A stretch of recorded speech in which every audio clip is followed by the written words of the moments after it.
Hey, this is the Alpha, Chris Jericho, just getting ready for Wrestle Kingdom 12 at the Tokyo Dome, Alpha versus Omega, but I wanted to take some time out of my supremely busy schedule to set the record straight and finally take care of all of this, all these issues with you guys on Keeping It 100, all my dear friends and everyone that works so hard at Keeping It 100, including Conan, JoJo the Twink Boy, Shane Helms, Master Republic Minute, Hughezy, David Weiss, Irish Pat, Kenny, Ryan Satin, all the fine people that work so hard on Keeping It 100. I really want to take care of this apology for Disco Inferno. Apparently my phone keeps going out or whatever it was. But Disco, I just really want to say from the bottom of my heart, I mean, I've known you for so long, and I just really, really feel that you deserve... Dad, can you help me with homework?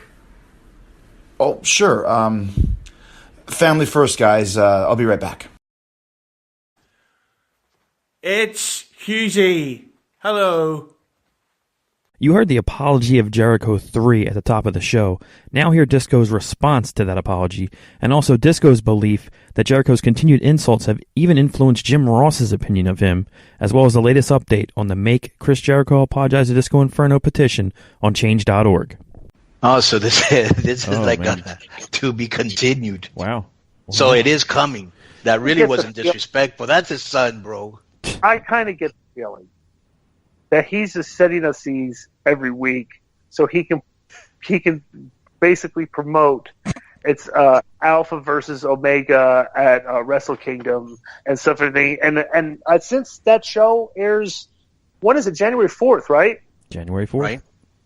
That's coming up. I think once that airs, I doubt he's going to send in any apologies because I think he's He was just about to apologize right now, and the kid walked in and was like, "Can you help me with my homework?" And he was, what was the last thing he said, Jojo? I'll be right back, or excuse me, or wait a second. Yeah, family first. Well, I'll be right back. Family first, yeah. Let me ask you this. Yeah. Let me ask you this. Yeah. Who has homework on Christmas? Well, I they don't send know, you send you home with projects sometimes, like reading assignments and stuff. Really? Yeah, Christmas assignments. I kind of get the feeling, okay, and I'm not sure you guys are onto this, but I think he's trying to pull a fast one on us and basically mocking me, okay, on a weekly basis here, and I find it very disrespectful. And if he doesn't apologize soon and make this apology public, I'm going to have to take matters into my own hands. I'm going to have to. Well, wait a minute. Here's the thing, bro. I liked some of the shout-outs he gave for the show. Ryan Satin. David Weiss. So why is he shouting Ryan Satin? David Weiss. When he banned Ryan Satin from the cruise and he shouted him out, that's another backhanded slap at me, you know. So he won't even apologize to me, but he'll thank Ryan Satin for the hard work he did on the show. Who was the other guy he thanked before Ryan Satin? Go and try and bury me. Simon Diamond. Okay. That is all Simon Ryan the Irish Pat. Question. Has Pat Kenny and Ryan Satin ever done anything on this show but come on to try to bury me? And he's thanking them? I mean, come on. Bro, it is Christmas. You know, let's go, Jericho, come on. I mean, enough is enough. It's time for you to, make things straight because, you got these books on the shelves out there in Barnes and Noble and stuff and things where people in the libraries can open these books and read that I'm homeless and in a soup, that I'm feeding myself to the soup kitchens in Las Vegas and that I'm a dweeb, and I think that needs to be corrected. And I don't think if you're not going to do it, then I'm going to have to pursue other actions. Okay, Yeah, and that's just here's the way the thing, but just to show you how serious he is, Chris, he says that if you don't apologize, he's going to have to take things into his own hands, right?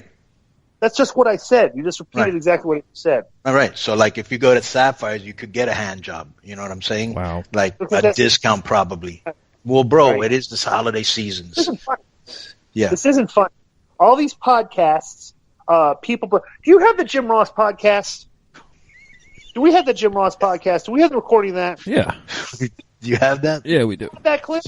Yeah. You have that clip? I want to. Conan, you went on the Jim Ross podcast recently, okay? And I just want to know what the deal is.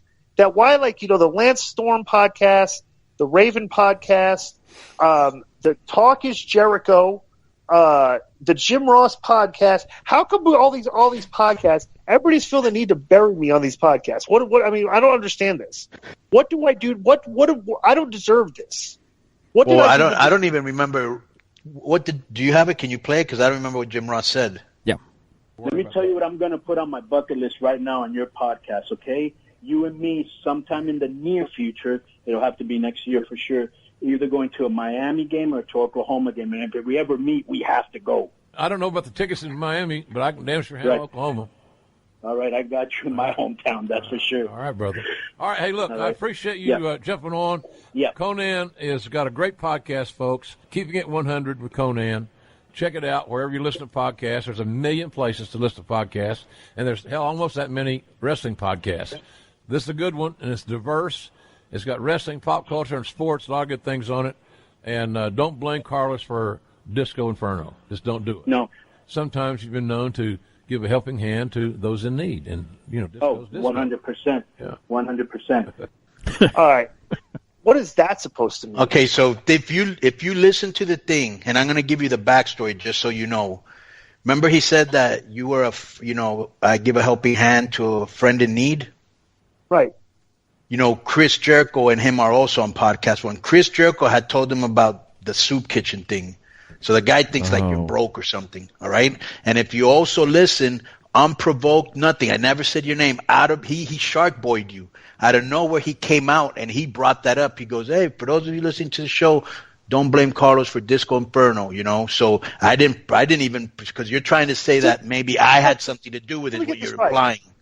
So Jericho, people have read that book that I'm at the soup kitchen, and Right. Jim Ross reads that book, and he's telling you that basically the only reason you hire me is because I work at a soup kitchen, Right. and like you're helping me, bro. This is hard. This is horrible. This is slanderous. This is character assassination. It's one of the worst things that I've ever done. Chris Jericho is the most horrible person on the planet. He's if we're given an award for the worst person of 2017, Chris Jericho has got all the first place votes. Wow. He's a terrible, terrible person. Hey, guys, there is an update on change.org on the Make Chris Jericho Apologize to Disco petition. There's been an update. And would you like me to read the update? Absolutely. Yes. During the latest episode of Keep It at 100 with Conan, they played a clip of the latest attempt at an apology by Chris Jericho. Right as he was about to apologize, his call was dropped. This is blatant degradation on the part of Chris Jericho. He has made $1 million off his latest book by slandering the Disco Inferno. All of his success in the wrestling business is owed to the Disco Inferno. It was the Disco Inferno who came up with the world-famous list of 1,004 holds. Did Jericho pay him? No. Did Jericho thank him? No. He went on to spend the next 2 decades discrediting the Disco Inferno's good name. I'm almost certain it was Chris Jericho who got Seth Rollins to block Disco on Twitter. This is blatant career sabotage by Jericho. Obviously jealous of the true top talent on the Jericho network. Disco is the only wrestler to not set foot in the WWE ring to receive a public, quote-unquote, happy birthday from all WWE social media. Don Callis spent years in the WWE, and he was named most forgettable WWE star of all time. I'm starting to think this is all part of the Canadian conspiracy. This is your last warning, Jericho. Publicly apologize to the Disco Inferno. Give him royalties from all of your books because your defamation of his career has garnered you millions and cost him twice that. If you ever wish to step foot in Sapphires again, you will do the right thing because there's no kicking out from Disco's strip club finisher, the 86. And so that's there's actually. Did you write that?